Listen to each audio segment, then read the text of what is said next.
if you're going to get panicked by market dropping, I think what you need to do is educate yourselves on investing and educate yourself on markets. I wouldn't be able to say whether it's for you or not for you, because I think everybody will think they're going to get panicked by market drops, and therefore would mean that practically everybody in the world probably shouldn't invest. But we know people do. And they invest usually because they're educated by the right person.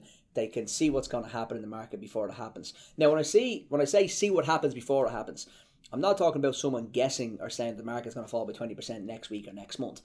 If you're investing for the long term, 5 years, 10 years, 20 years, whatever it is, I'm telling you now the market's going to go up and down in value. That's 100% going to happen. When? I don't know, and you don't know. If you could time the market, you'd be a billionaire. So the markets will go up and down in value. The idea behind investing is that you don't have every single penny that you need or may need tomorrow or the next day in an investment account. And that's when we talk about financial planning and investing here at Ask Paul. We talk about making sure your emergency fund is in place, making sure income protection is in place, making sure you have no short-term debt. So if a financial emergency comes your way, you can look at your emergency fund first. And you don't have to touch your investment account. You can leave that go on. Or else you may be fortunate enough where you might need an income protection claim. 75% of your income comes in and your emergency fund is there, and that means you don't have to touch your investment account. And what I mean by that is, let's go back to, say, 2007, 2008 with the financial crisis, and one of the funds that we invest in would have been down over 30%.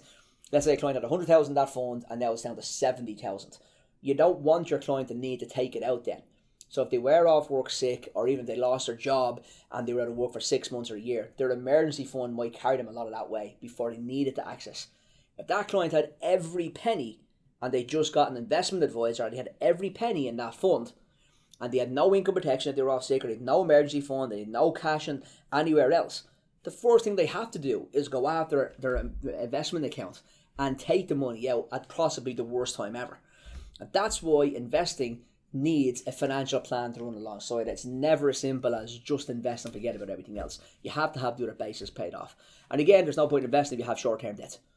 Because again, if something was to happen to your income or long-term or sickness, you don't want to have to cover your short-term debt. What you want to have to do then is raise your investment account at probably the worst time again to clear off your short-term debt.